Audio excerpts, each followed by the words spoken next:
Hello, listeners. Welcome to another episode of Cognitive Dissidence. As usual, I'm your host. I'm Jacob Shapiro. I'm a partner and the director of geopolitical analysis at Cognitive Investments. Joining me on the podcast today is Professor Dale Copeland. Dale is professor of international relations at the University of Virginia with a focus on international relations theory, security studies, and international political economy. He recently has published a book, A World Safe for Commerce. It was an excellent read. I recommend it to you all, and there's a link to it in the show notes. He's also got a few other books that we actually talk about in the podcast. Economic Interdependence and War, The Origins of Major War. Dale is a great scholar, and he was very, very generous with his time and with his insights, and I hope that he'll come back on. Dale, thank you so much for making the time. Listeners, if you want to talk to me about cognitive investments or about any recommendations you have for podcast guests or anything else that's on your mind, you can email me at jacob@cognitive.investments. Take care of the people that you love. Cheers, and see you out there.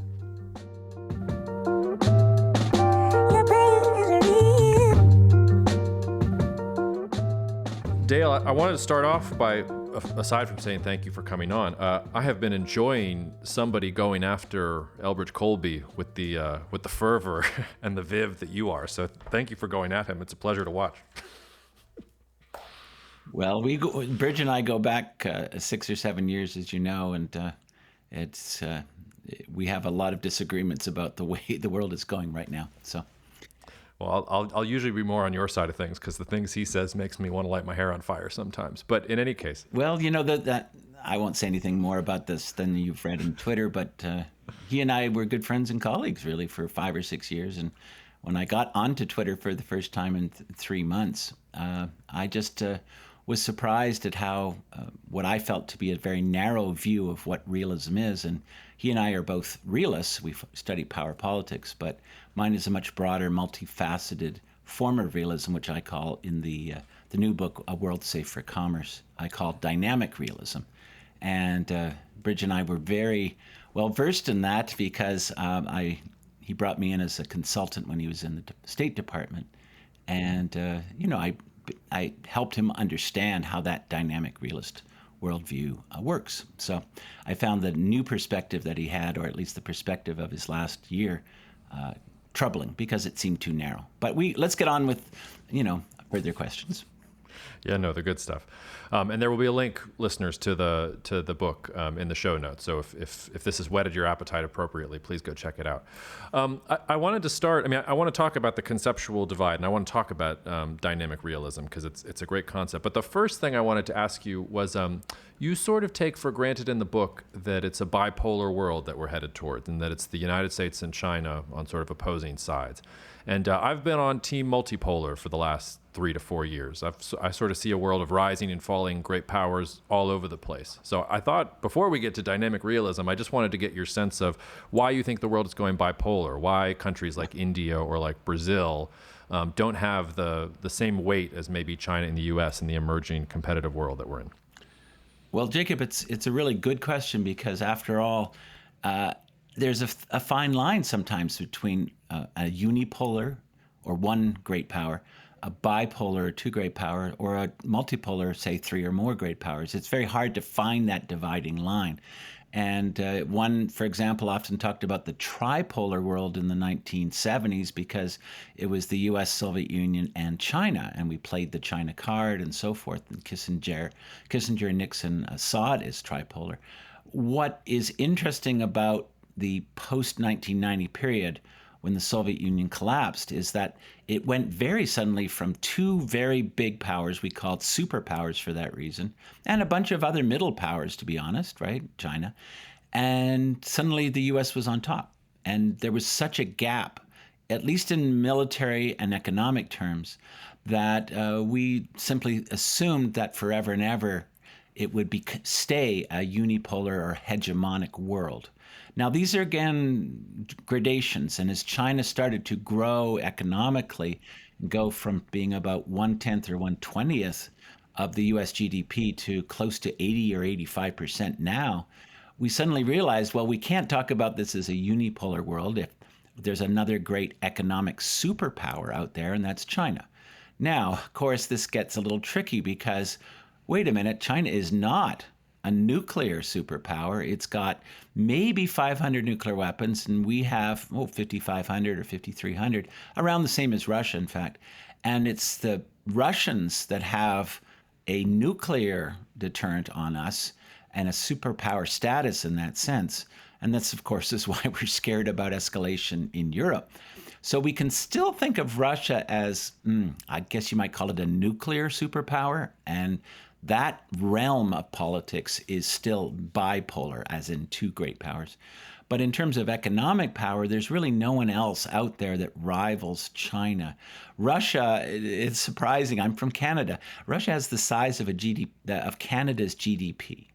And this is very, very much smaller, 1/10 as small as the U.S. and China. So who else is in there? India's certainly catching up. And we can't discount it because it's got a huge population. But in terms of technological strengths and its ability to actually challenge the U.S. economic order, India is not yet there. So we could think of it moving towards multipolarity if we could bring in Brazil, let's say, and India. We can think of it that way, but in terms of the snapshot, or at least the picture for the next 10 years, I would say most people that I know agree that it is what I would call an emerging bipolar world. That is that the Chinese have caught up economically, so that's bipolar. They are trying to catch up in terms of global naval power, but they're not yet there. Notwithstanding many of the alarmist views that China is spending so much on its naval power that it's now dominant to us. You hear these reports about, China's got more ships, naval ships, than we do. Well, it's quality, not quantity, and the Chinese cannot project their power everywhere. They want to. They want to have what we call a Mahanian or Alfred Thayer Mahan strategy of global power projection in the naval terms to protect their trade and to avoid leveraging by the U.S. But right now it's a regional naval power, and that makes a difference. But I don't really have to get too caught up in the logic or at least the picture of whether it's this type of polarity or not, because actually my theories are general enough to be able to say, okay, if you believe that, for example, it's multipolar in a certain realm, here are the implications from the theory. Do they apply? How does that change the way you think about things? And indeed, my first book was all about the rise and decline of great powers in bipolarity, say the Cold War, or multipolarity, say the rise of Germany to the point when it took on the system in 1914 and 1939. So it's really all about the concepts and how you apply them, not necessarily whether we fully agree on exactly what kind of system we're in. Yeah, the quality versus quantity point, whenever that comes up, I always think back to that Obama-Romney debate where Romney was railing about how the U.S. didn't have as many ships as they did before, and Obama came back with that zinger that was like, oh, well, we also have fewer horses and bayonets. We have to, Yes. we have Exactly. So No, that's exactly right. Although that's taking it to the point where it's a kind of a good jab at the person. I'm not discounting the fact that China has made a major effort since 1996 to build its navy. The real question is, how do we interpret that? Now, you mentioned Bridge Colby. He likes to interpret that by saying, I'm a realist, says Bridge. We look at their power growth. They must be wanting to do something with this. Oh, they want to invade Taiwan. Now, that's one interpretation, but it's an inference from the buildup. In other words, he has no direct evidence that they want to take over, as he says, Southeast Asia and achieve regional hegemony. That's his language, and it's I think, a wrong inference. My inference is the one that comes from thinking about history, that the reason China is adamant about building up a navy, a blue water navy, as they say, to go into the middle of the Pacific and around the world, is because they know how dependent they are on economic trade and finance and commerce and investments, and they have to protect that. This is exactly what Mahan saw in 1890. He saw the British model. That was the name of the book. It was about the British growth of the 18th century, actually. And how did the British achieve dominance in the economic global sense by 1850? He says it's through their commerce and their naval power to back that commerce up. And this, of course, is what the Americans copied. Alexander Hamilton, long before Mahan, actually saw this British model and said, that's what we need to do. You look at the Federalist Papers 6 to 11. And then, of course, this is what the Germans saw after 1870. We need this, specifically the Weltpolitik, or world policy strategy of 1895 and onwards. And the Japanese, that's exactly why they built a world-class navy, at least for their region, which is the whole of the Pacific and Indian Ocean, because they also had to protect their global trade and their access to raw materials and oil. So what China, I believe the easy inference, and in fact, there's a lot of evidence directly from the Chinese sources on this, is that the easy inference is that you spend 25 years of a naval buildup, not for the primary purpose of attacking Taiwan and then going on to take over the Philippines and Malaysia by force. That's Bridge Colby. No, it's simple. You build this to protect the thing you need the most, which is continued access to global trade. Which is a great segue into, I want to give you some time to lay out what dynamic realism is. So help, I mean, my listeners are nerds, so they probably know what realism is, but they probably haven't been thinking about this stuff deeply. So help us understand what dynamic realism is and why it's a corrective to, the billiard balls on the table going back and forth. Okay, well, Jacob, this is right up my alley. I know, that's why I invited you on. You're going to have to put up a T that says time out. You've talked too long about this subject. I'm going to try as best I can to telescope what I would take a semester to discuss in my classes at University of Virginia and try to do it in, let's say, 5 minutes. So let me start with the basic divide in our whole field of international relations. There's the field, or the set of theories we often call liberal theories, which are basically that what drives world politics or great power politics are the domestic pathologies and mindsets of actors within particular states, of the leaders or the bureaucracies or the domestic pressures from below, or whether a state is democratic or authoritarian. That's kind of the liberal perspective in a nutshell, and Woodrow Wilson comes to mind there. But the realist perspective, which goes back all the way to Thucydides, but many people after that, says in a nutshell that no, regardless of a state's type, in other words, whether it's liberal or democratic or communist, they worry, these great powers worry about the future. They worry that other states will try to hurt them in the future, either by war or by economic cutoffs or by other means. And therefore, in the present, they have to look to their power. They have to focus on their power differentials, that is, how much power do they have relative to others. And if they can, they would like to be stronger in regions, but also around the world. The U.S., for example, likes to be the dominant global naval power because it means that the U.S. can go into any region, wherever the problem is, wherever it pops up. It can't be anticipated, but when it does, we're ready. We have the power to go in and solve the problem. Now, in a way, that's John Mearsheimer 101, one of my professors at the University of Chicago, if you read his Tragedy of Great Power Politics.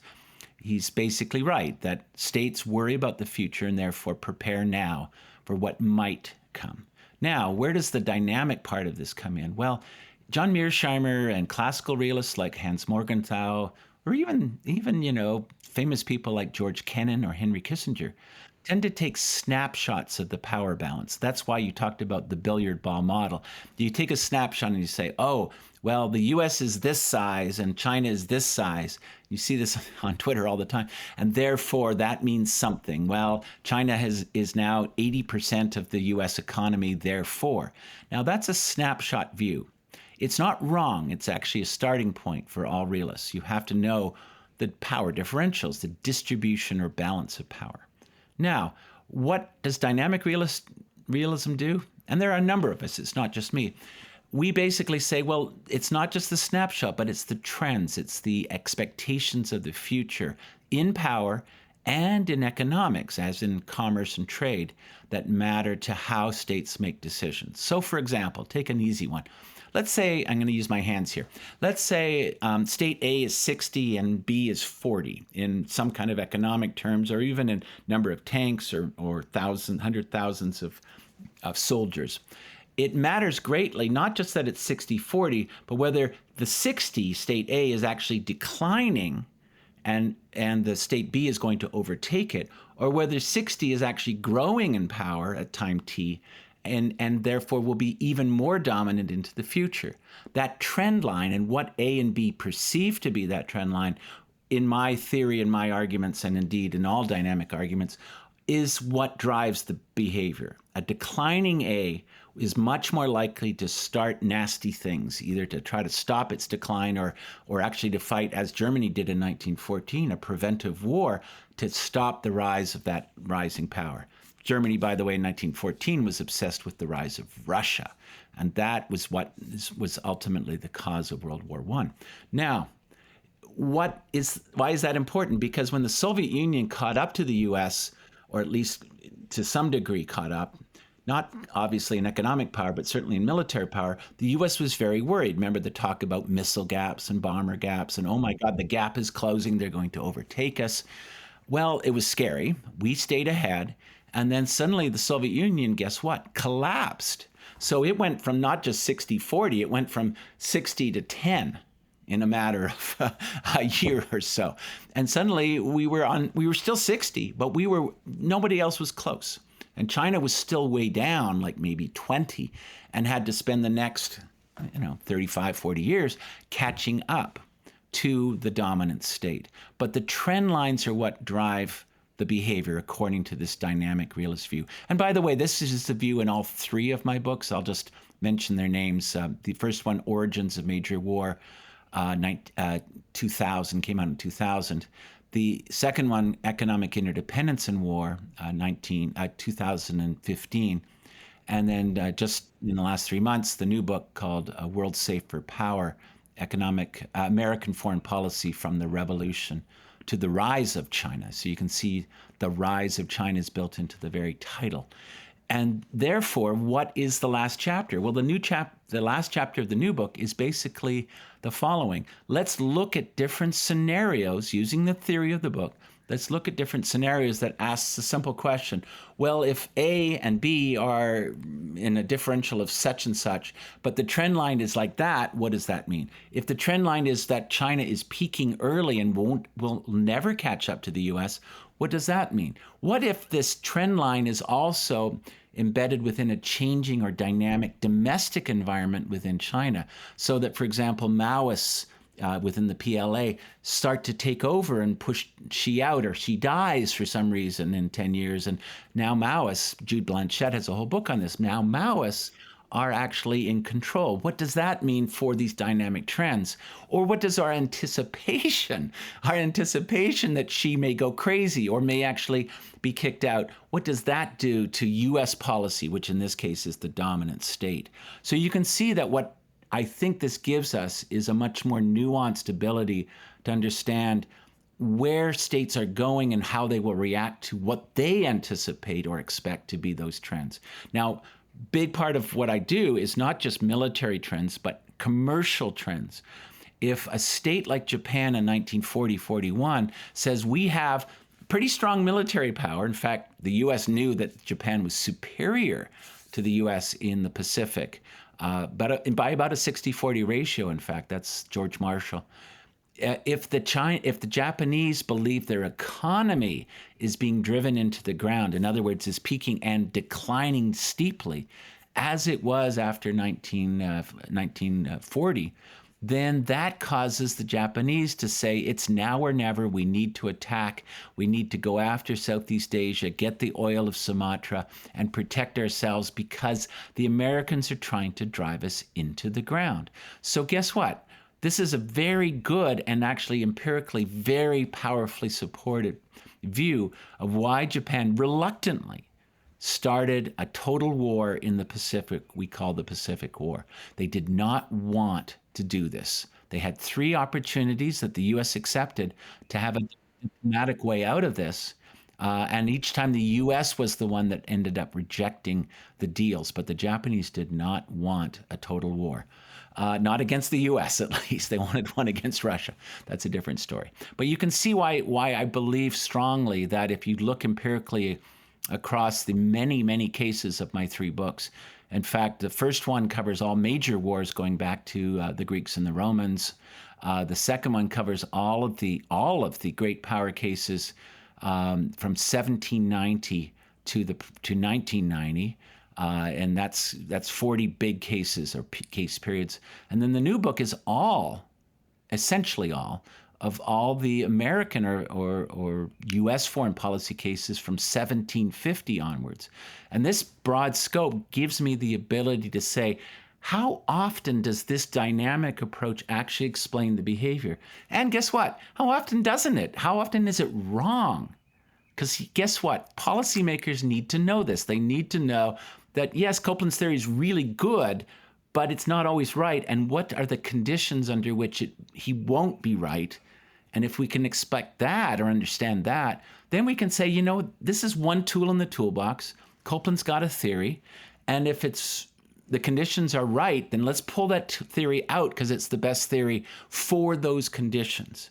But if it's not those conditions and you're a Secretary of State and your advisor is saying, you know what, Copeland's tool is a really good tool, but it's a hammer for that situation, but we need a screwdriver. And here's the best theory for that particular situation. So again, this is a nuanced, multifaceted logic that brings in a lot of different variables, as I'm sure you've seen, lots of charts with diagrams and feedback loops, but it doesn't say it's always going to be right. And that itself is actually, I think, critical to why policymakers and, to be honest, business people and commercial interests will be very interested. What are the conditions that you feel like are make your theory ripe, or what are conditions that we should look for that would make us say, like we need another tool in the toolkit? Oh, well, that's a good question. Now you're putting me on the spot to show you when my theory shouldn't be pulled out of the toolbox. But of course, I want people to pull it out of the toolbox all the time. No, that's not actually true. If I were a hammer maker, I would not tell people, always pull out the Copeland hammers from 1970 to 1985. That's the best period of hammers making by Copeland. No, you wouldn't want to do that. What do you want to do? You want to say, all right, first of all, is there a fundamental divide between the great powers in terms of their desires for security and their desires to anticipate future scenarios in power and in trade that might get them into problems later? So this is why I think the theory is really good, as I show in my last chapter, for U.S. China, because I don't believe that China is led by a crazed ideologue like Mao was. China is led by a Xi Jinping who is very savvy, very smart. And look, he's in Europe right now, again, promoting trade. What? I thought we had agreed that he's about ready to attack Taiwan. No, that's Birch Colby. No, he's looking to create trade connections around the world. And guess what? Allow these European nations and the African nations and the Caribbean nations to allow port calls by his Navy, so that the Navy can come in and, stay for a while in not just Havana, that would be obvious, but, Jamaica or, Central America, somewhere along the coast of Central America. Port calls, that's minor. In fact, the Chinese are very smart about that. They'll bring in hospital ships to show that they want to help the people have good health care and dental care. And they'll bring in the hospital ships. It's within the Navy's realm. And then they'll give 3 days or 5 days or 7 days of free health care for people who can't get it otherwise. Brilliant, really. Why is that important? Because from the point of view of my argument, she is what I would call, and I like to call in the book, the new book and as well as others, a rational security maximizer. Why is that important language? Because he's security driven. He's looking for the security of his country. By the way, that's not just from attack. It's also from outsiders who might undermine Chinese domestic politics and its domestic security.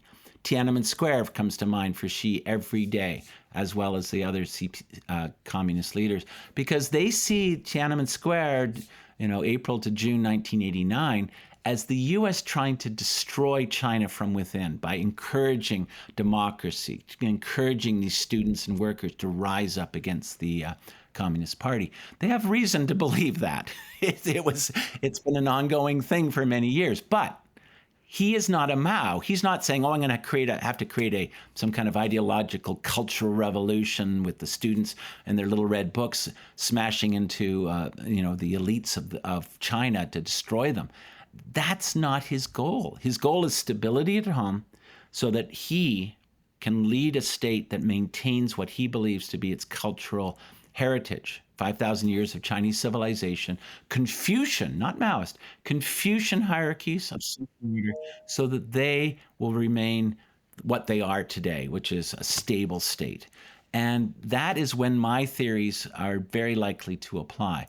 By the way, it also requires the U.S. to be a rational security maximizer, because that allows two states who might worry about each other and might worry that the other is not one of those rational states or is a glory seeker or maybe driven by Maoist ideology, to understand one another and to get to know one another and stabilize the relationship. That's exactly what I see happening over the last 6 months. And Xi has gone quite far in this, even inviting his own nemesis, the writer, the professor, Graham Allison, who wrote a book, Destined for War, The Thucydides Trap, as you know. And he invited Graham Allison and a few other business people over to Beijing and met with them personally to reassure Graham Allison and others that, we're open for business. We want American investment. We want trade. And Graham Allison on X, you can go and see it, just wrote glowingly about this great Xi Jinping and what he's trying to do. And it's not just lying. It's not just Bridge Colby says, "Oh, it's just deception so they can get ready to hit Taiwan in the next 6 months." That's really why he's spending all this effort to build a globalized Navy and globalized trade networks and a Belt Road initiative that goes all the way around the world to Eastern Europe, to South America and Africa. Yeah, it's really just a deception so he can attack Taiwan. I'm not saying she wouldn't attack Taiwan if Taiwan declared independence. Right? That's a provocative move, and that would put Xi's, let's say, status and ego on the line. But guess what? There's a double containment here going on. We tell China, don't attack Taiwan or else we cut off all your trade and we probably get involved in the war. They don't want that. But we also tell Taiwan, don't you dare declare independence, because if you do, all bets are off and we may not support you.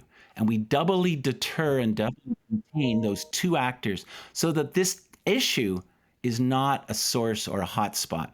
The issues that are important to China, by the way, and I'm kind of meandering a bit here, but the issue that is important to Taiwan, to China, is keeping its GDP growth going so that it can maintain the legitimacy of the Chinese party within and prevent some kind of Tiananmen Square from happening again, where the Communist Party is under attack internally.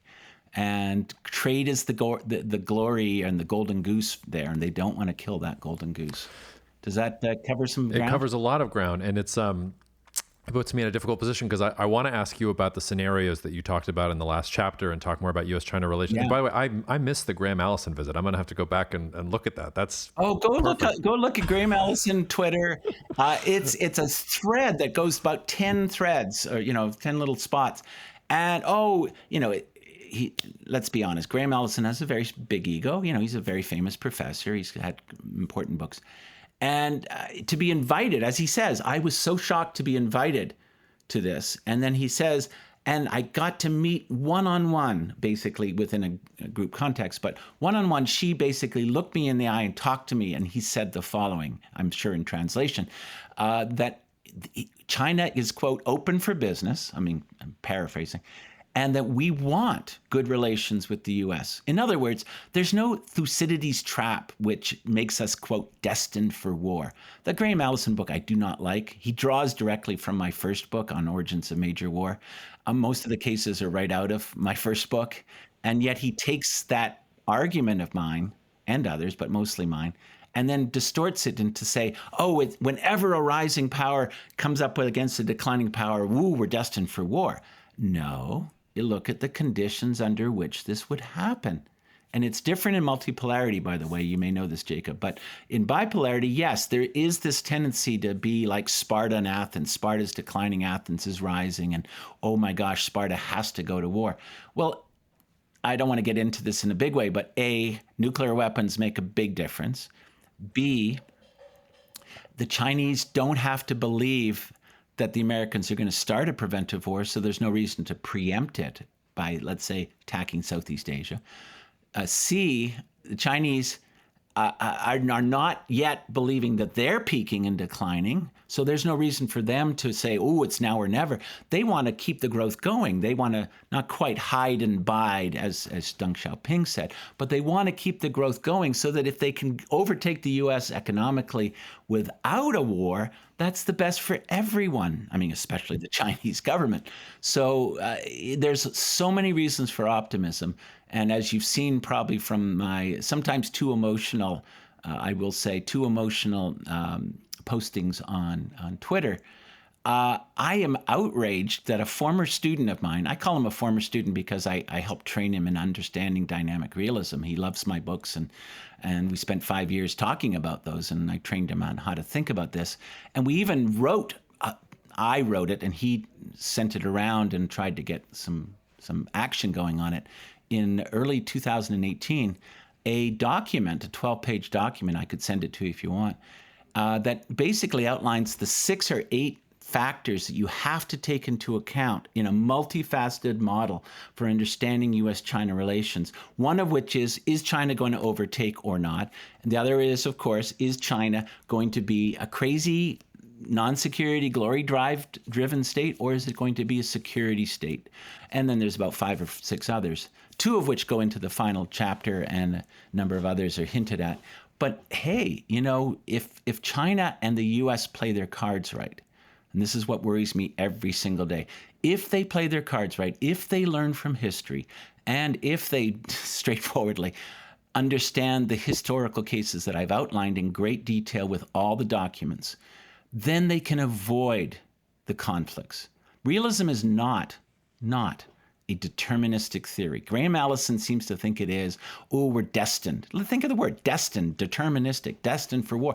No, you learn from what, say, was a mistake in 1941 of cutting Japan off completely, by the way, from all oil, from not just the U.S., but from the Dutch and from the British Empire, and driving Japan into the ground. Well, you learn from that and you say, don't do that to China. Don't decouple. Don't, show them that you're going to stop their oil flow coming through the Malacca Straits. 80% of China's imported oil comes through the Malacca Straits to this day. And by the way, 75% of all oil and gas consumed in China is imported. 20% of that does come from Russia now. So good for them. Good for them. They've diversified. But they are still very extremely dependent upon the U.S. largesse and the Indian Navy's largesse in allowing that trade to flow through the sensitive choke points like Malacca Straits and the Indonesian islands. And yet learning from all of these things that we can see, I believe quite clearly when you look at the theory, and I believe the logic is right, but the history, the detailed case studies will show us what not to do next time, what not to do in particular dynamically in terms of causing them to have very negative expectations for the future, either in trade or in military power terms. And those negative expectations drove World War I, World War II, the Cold War, historical cases going back to the Greeks and the Romans. And in fact, in my first book, I go to the French Habsburgs, I go to Louis XIV, I go to even Napoleon, and I show that Napoleon, despite his image, especially in the new movie, of being a glory-driven crazy guy, no, Napoleon was very concerned about the rise, guess what, of Britain and Britain's economic empire. And he believed that he had to stop Britain before it was too late. Almost everything he did, including the attack on Russia, was driven by that one objective. It's not in the movie. I was not consulted by one of my favorite directors, Ridley Scott, for that movie. I would have loved to have had a chance to show him the way that Napoleon really thought through his letters and so forth. But bottom line is this dynamic is very important. By the way, I'm just going to have to say this. This is why Bridge Colby loves my work. He wrote me out of the blue in November of 2017 and said, "Hi, I'm Bridge Colby. I'm such and such in the DoD. I love your Origins of Major War. I'm just starting to get through your new book, and I'm really liking what I'm reading about the economic interdependence and war, the U.S. Japan chapter. I would love you to come up to the DoD, the Pentagon, meet with my staff, have lunch, and we can talk about, quote, the implications of your arguments for U.S. China relations today." And I was like, you can see my books, right? You look around my office. This is my office. I sit here in my office a lot, and I thought, whoa, I get the chance to do this. This is so exciting. So I went up, we had lunch, and we had a phenomenal time. We share a strange interest in medieval history, medieval philosophy, which I think you and I do, Jacob. And so we just hit it off, and to the point where he said, write up the stuff, and I'll ship it around to the top agencies, top places, and the top people in the places around Washington, like the DoD and the DOS and the CIA, and we'll see if we can get this multifaceted logic some momentum so that it changes the way people work. Well, I did it for free because I was just so darn excited. Straightforwardly, this is an opportunity that's once in a lifetime for a pointy-headed professor like myself. So I just lapped this up, and we went for it, and it didn't work. I mean, there was too many. Trump's administration was in chaos at that time, so it never went anywhere. But this is why Bridge loves my stuff, and he loved it for the next 5 years because we Zoomed twice a year precisely about this stuff. He read my new books chapters in their earliest forms. So he knows the whole U.S. China thing. He knows all the theories and the way I integrate commerce with military power politics and how commerce changes the dynamics of military power. So if, like in Japan 41, you're in decline economically, well, of course, you're also going to think to yourself, we're going to be in decline militarily. And if we're 60-40 to the U.S. now in December of 1941, and we can win, as they did in those early years, those early months, we can win with a 60-40 advantage, but over time, they are going to overtake us militarily as they are already way ahead of us economically. So you can see again why he loved this work. What just infuriated me when I realized that he was no longer using this logic and ascribing to a very narrow view, what I would call a single factor view, that China is determined to take over Taiwan and Southeast Asia by force. I said to myself, no realist in the world, he calls himself a realist, no realist in the world believes that. My own arguments from 5 years of talking about it, why that's very narrow and wrong-headed and in fact inflammatory. And of course, Bridge, that this will only increase China's fear that the U.S. is out to contain it and to stop its growth. Now, he'll claim, and he does this even in the last couple of days, I don't want to restrict China's economic growth. I just want to make sure Taiwan is safe so it's deterred by a defensive posture. No, this is I know. Actually, his argument. It's what we call in IR circles deterrence by defense. That is having that, the medieval wall, and you bump your head against it and you think, oh, this isn't working. And I applaud that. I actually think Taiwan does have to build that, metaphorical wall so that China realizes it can't win. But even 2 days ago, he admitted in his Twitter, it is, quote, very difficult, his words, very difficult for any kind of amphibious landing like this to win. Well, hello, it's always difficult. It was hard with D-Day, and that was 20 miles of water. Now we're talking 100 miles of open ocean, where with satellites and with the Taiwanese controlling the Pescadore Islands, we see this as it starts, and we know exactly, this is not Omaha Beach. We know exactly where they would land because they're headed that way. And the Taiwanese have, guess what? I just looked it up today. They have 1.8 million people in their army if you count their reserves. They have a 1-year conscription, so that those reserves are pretty well trained, and they're there to defend. So that's what their training is in. Do you think 1.2 million Chinese transported across 100 miles of ocean with hours or maybe days of understanding that this is happening are going to be able to land 1.2 million troops on a rocky Taiwanese shore with very shallow water? This is not D-Day in Omaha Beach where you can just bring up the landing craft and land. You have to get across very shallow water that's rocky. And guess what? You got to wait for this, Jacob. I don't know if you've seen my Twitter on this one, but I looked it up. The Chinese have not been building landing craft. Yep. They only just commissioned the new model. Oh, wait, time out. Hold on. We've been building up 25 years of naval power, and we forgot to invade Taiwan, right? Bridge Colby. And we forgot that one important point that we need landing craft. Damn it, who was on that?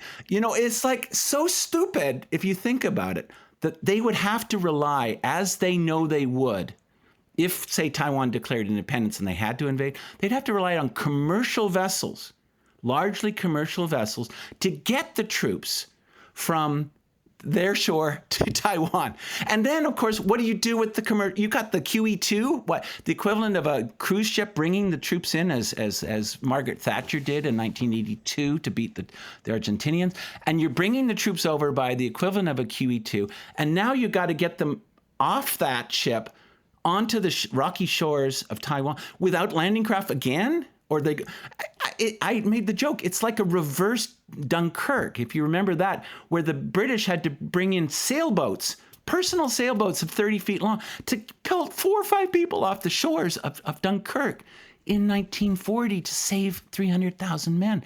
The reverse of this is the Chinese trying to do a proper invasion of Taiwan with 1.2 million, which is the figure that most security analysts believe is the right figure to make a minimum 50-50 chance of winning. And against 1.8 million trained Taiwanese with HIMARS now, right, with accurate artillery, with sea mines that are very cheap and easy to distribute on those shores, and all the other things that make it difficult, including, by the way, the Pescadores Islands. If you look on the map, they're right in the middle between China and Taiwan. And they have artillery, but they have air forces. The Taiwanese Air Force is stationed there. And they can start picking apart those commercial vessels with the 1.2 million forces. So you can see why I get a little bit frustrated when a Bridge Colby, who during the debate to get another $8.1 billion during the debate that Mike Johnson put forward, $8.1 billion to help Taiwan and East Asia. Out of the blue, or at least, it was all about Ukraine, and suddenly, there's a nice little goodie. And he says nothing. He doesn't support that. Well, is he really concerned about Taiwan's defense? It seems not. Is he concerned about the fact that the Chinese have a massive naval buildup? I'm concerned about that. But he thinks it's about Taiwan and invading, Philippines? That's going to really solve their security problem, Philippines? No, their security problem is unbelievably problematic for them in a Mahanian sense. They are geographically contained within the South China Sea. They have a Malacca Straits a few miles across. They have to get 80% of their oil through. They get 80% of their iron ore from Australia through the Indonesian islands, which are, again, patrolled by us and by the Australian Navy. And the Quad, which is the Indians and the Japanese and the Australians and the U.S., the Quad Alliance, or let's call it a partnership, has the Indian Navy patrolling, guess what? The Indian Ocean. Excuse me. Let's say Bridge Colby is right and they take over all of Southeast Asia and they get the treasured Malacca Straits. Ooh, we are safe, he thinks. Or he thinks that it doesn't matter or whatever.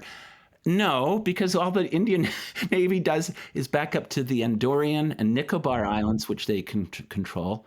And even without the U.S., they won't let the oil shipments go through anything to get to the Malacca Straits.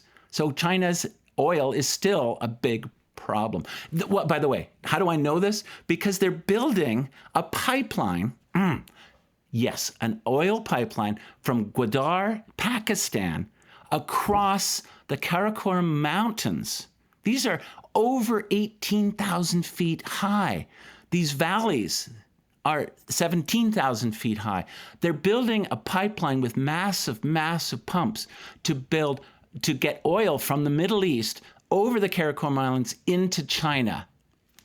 Oh, yes. They aren't trying to diversify away from the Malacca Straits. Oh, they don't care about that, says Bridge in a post last week. They don't care about that because they've stockpiled 4 months of oil. Ooh, that's going to really help them in 6 months, once they've been cut off for 6 months. I'm getting into a bit of a rant. I didn't mean to do this, Jacob, but you know some of my Twitter, so you know that you've seen me make these arguments. You know that Bridge will never respond to them. Who knows why? I think he knows that he has no argument, because, by the honest, I critiqued his book on these bases. When he asked me to review it in its early form in 2020, he did pay me $1,000, which was nice because I didn't get paid for the other consulting. But I thought, okay, and I spent 2 weeks of my life reading, his 300-page manuscript, and I said all these things. And I said it even worse because I said, you're not bringing in Robert Jervis. Jervis and the spiral model, Jervis and the security dilemma, Jervis and the obvious school ground idea that if I go up to you with my fist in the air, you get your fist in the air and we start to get into an altercation that neither of us necessarily wanted because we are trying to protect our reputations and our senses of self. Well, hey, you put yourself into the face of the Chinese with a policy that looks like you're so supportive of Taiwan that even if they declare independence, we're there for them. You are going to make the very thing that you think you are trying to stop. You're going to make a war over Taiwan that is completely unnecessary. And Xi Jinping assured Biden in November, he has no interest in Taiwan, in an invasion of Taiwan, unless Taipei declares independence. Well, you go figure that out. That's dual deterrence. We won't act, we won't act unless they do something bad. But of course, the U.S. tells the Taiwanese, don't do that, and everything will be fine. And Taiwan is still trading gangbusters with China. And I got to say, this is the final kicker of all of this. Bridge Colby thinks, oh, well, this isn't about economics. Even though, of course, he knows that because he loves my books. He was the first person who informed me, by the way, that he had pre-ordered my book 8 months before it was out. He wrote me. He said, out of the blue, Dale, I just saw on Amazon, it's coming out in 8 months. I've just pre-ordered it. Let's Zoom about this. Well, okay. We fell out of favor relatively soon after, so we never got to that Zoom.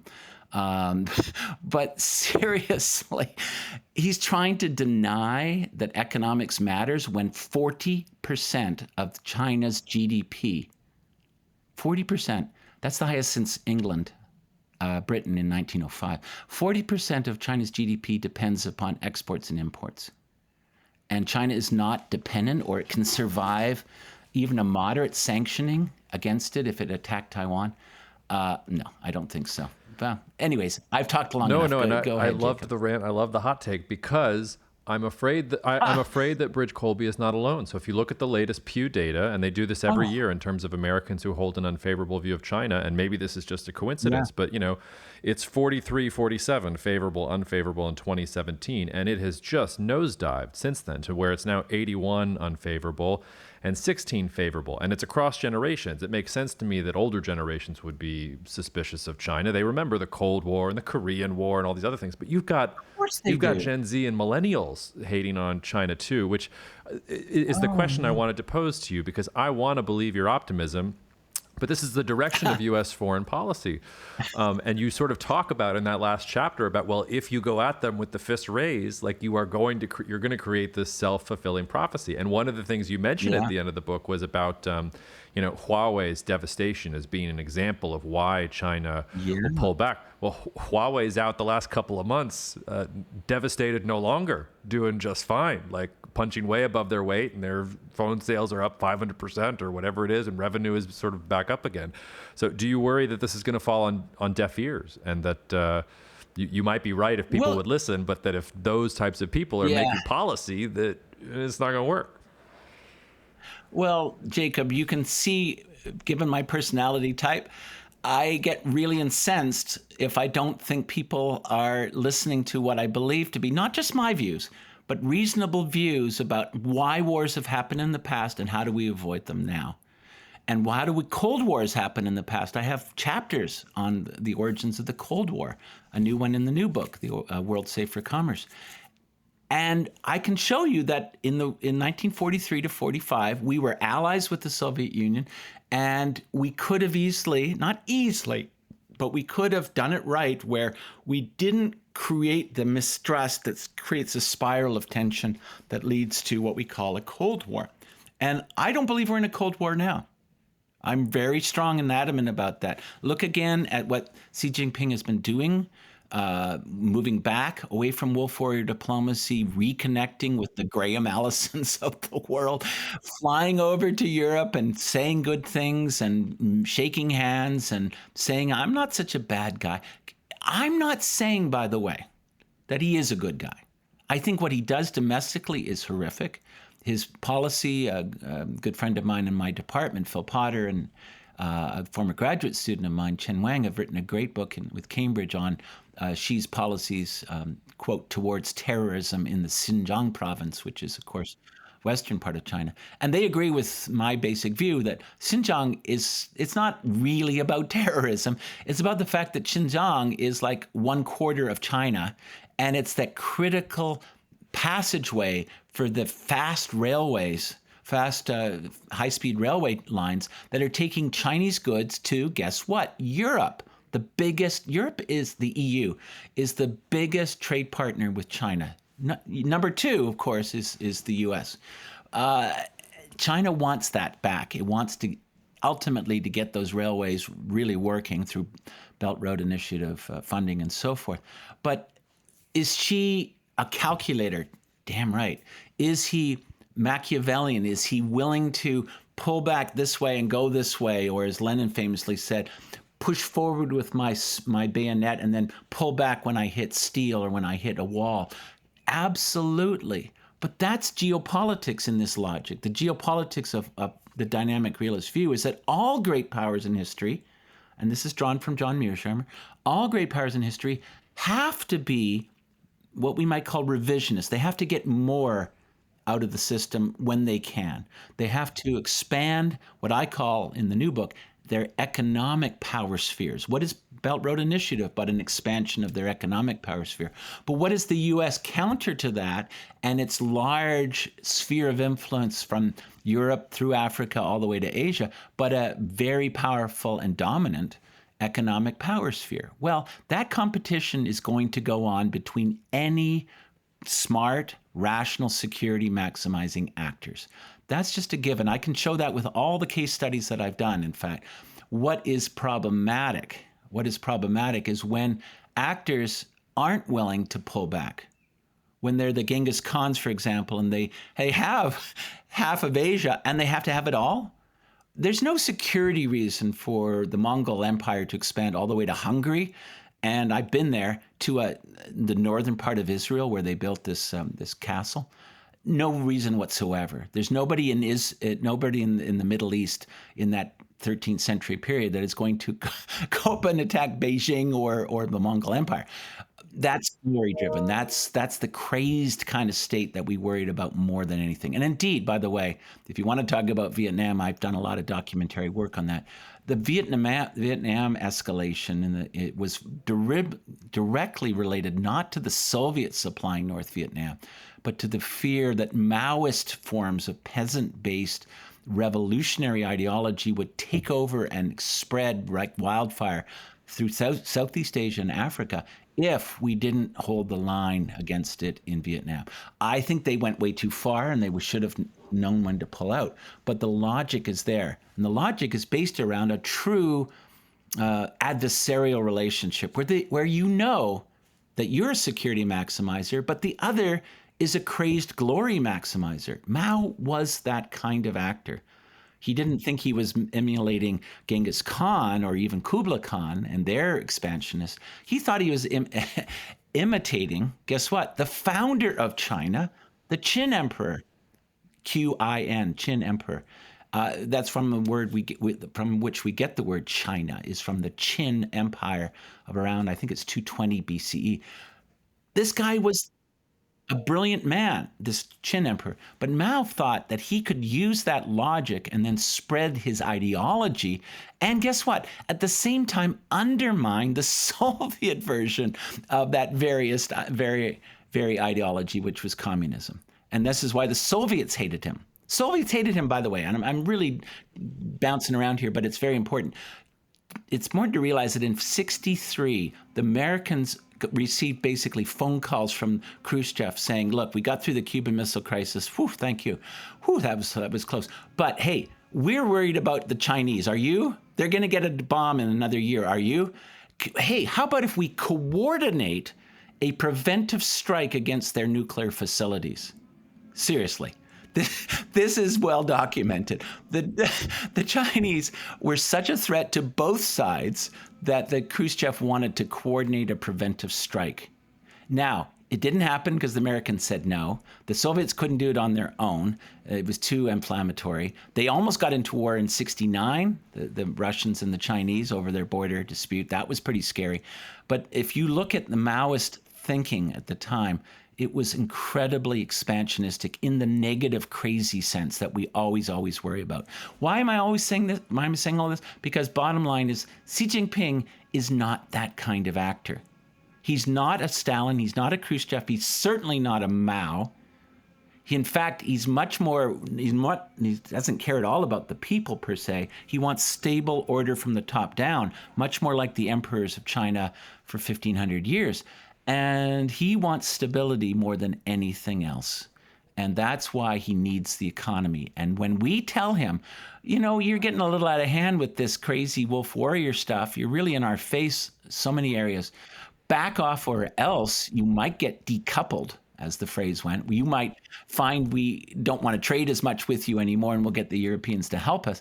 Oh, hold on. Oh, no, Mr. Biden. No. That's not what we're trying to do. Oh, no, we didn't mean. Oh, that was some crazies within our departments of finance and foreign affairs. But really, I'm a good guy. And that's November of last year. Now, some people interpret that as just another form of deception. She's getting ready, as Bridge would say, to invade in a year. And guess what? That's just another smart, deceptive thing that they're doing to make us put our guard down. If you saw my posting today, Jacob, I got to tell you, I just went through some of the statistics. I'm not a Taiwanese expert, but it's easy to look at the statistics and say, okay, hold on. What are the Taiwanese doing? First of all, they almost doubled their defense spending in the last 6-7 years.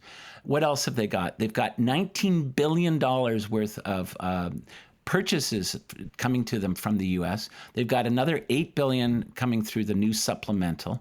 And as Jack Deutsch from Foreign Policy put up on the web, or at least on Twitter, and has 1.4 or 3 million views of this. The Taiwanese are already doing a good job deterring, and it's going to get much, much harder for China to ever think about landing 1.2 million men and winning an invasion. So why is this important? Because it means that we have the space. This is optimist talking. We have the space in the big competition with China to tell them the following. You know what? I see you building your Navy for global Mahanian, strategy and holding on to trade, or at least maintaining your trade ties around the world. We don't begrudge the fact that you want to protect your trade. We don't want those ships bumping into ours, challenging our ships, not even in the South China Sea, let alone in our backyard. So back off a little bit, and in the chicken game that is the nuclear world, all nuclear powers know this. It's never a case where you want to start a nuclear war. It's a chicken game where you might crash inadvertently because, glory gets on the, and status and ego are on the line and you can't back off. Well, we're trying to tell the Chinese, Keep your Winnebago. We have a Mack truck, by the way, but keep your Winnebago in the garage or on the front driveway, or maybe on a side road or something. Don't get on our roads. Don't play chicken with us, because we're resolved and we will play chicken with you. But your smarter strategy, Mr. Xi, is to take your Winnebago or your Chevy van, if it comes to the Latin American area, and not challenge our Mack trucks. And all will be happy, because we'll grow our economies by 3% a year. You'll have stability at home. We'll have stability at home. And we can keep this peace going without a Cold War, without all the Cuban Missile Crises and Berlin crises that almost led to nuclear war. And I'll just say this, because I am kind of going on here. I was in the business world. I was a marketing executive when I was 24, ready to be promoted to brand manager in Toronto at the famous Warner Lambert company. I was, doing very well, making lots of money. And I was so concerned, this is going back, that Reagan might start a nuclear war, that I quit my job suddenly out of the blue. And I went back and studied philosophy and international relations at the University of Toronto, and then I got my PhD and so forth in the U.S. But why did I do that? Because I was so worried, like I am now if the Bridge Colbys of the world get going, that they will start a whole new Cold War for no reason. That doesn't mean we adopt, quote, liberal views of, let's hold hands and sing Kumbaya. No, we maintain our strong force posture. We maintain at all times our dominance, our preponderance in naval global power, because that means that we can move those ships anywhere we want at any time, whenever there's a hot spot, and we have that preponderant Mack truck status, and we can get them to swerve, the Chinese. And that's important, because that's what we would call it, the potential to insert ourselves militarily into a region. It doesn't mean we're in their faces with our fists in the air, or driving our Mack trucks up to 10 miles within China and saying, hey, we've got a Mack truck.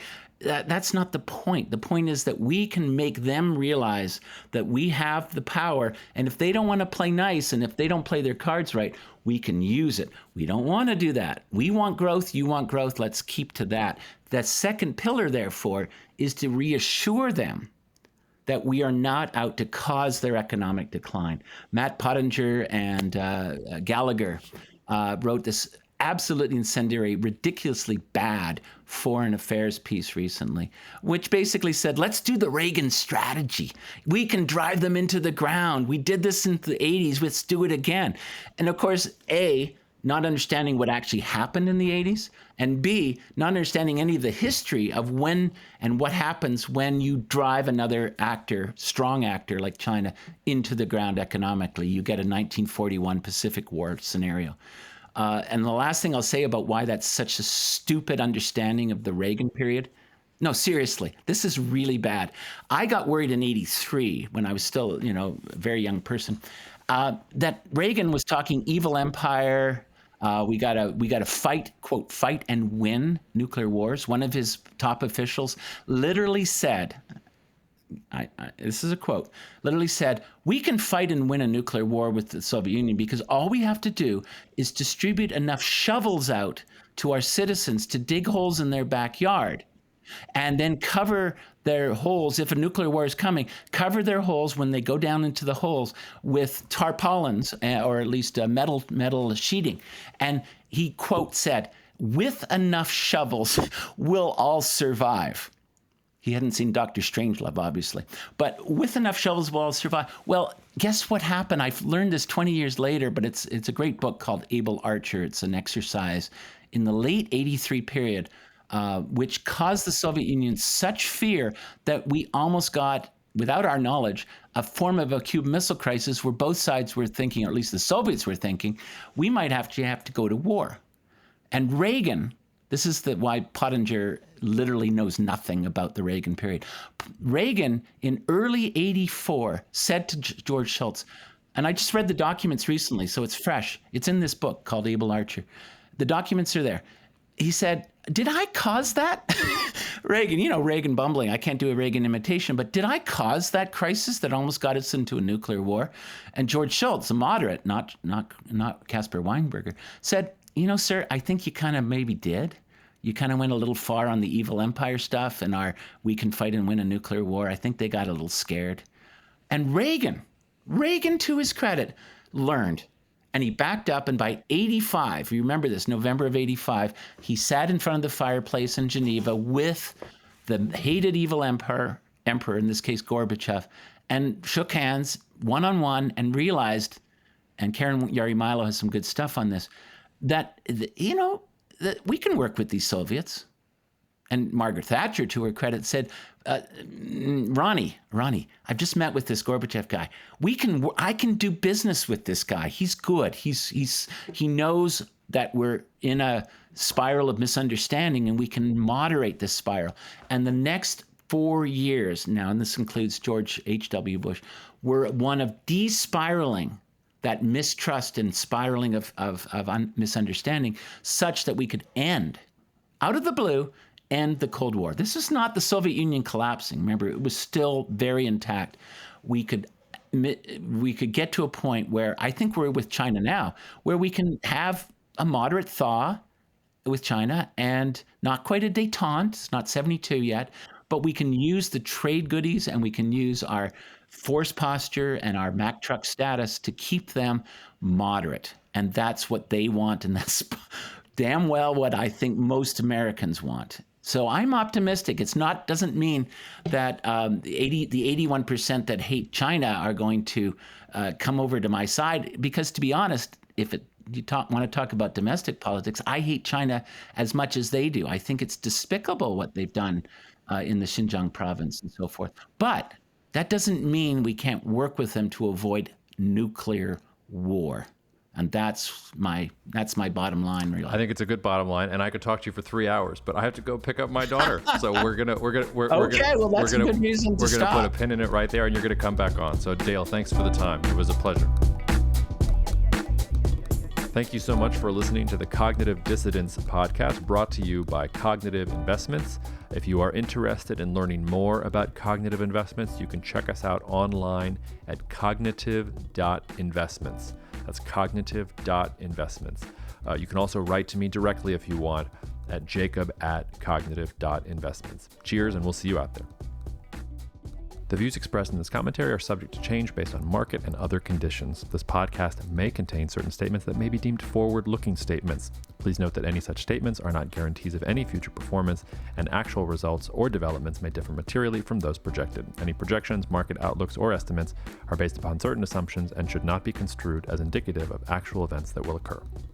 Cognitive Investments LLC is a registered investment advisor. Advisory services are only offered to clients or prospective clients where Cognitive and its representatives are properly licensed or exempt from licensure. For additional information, please visit our website at www.cognitive.investments. The information provided is for educational and informational purposes only and does not constitute investment advice, and it should not be relied on as such.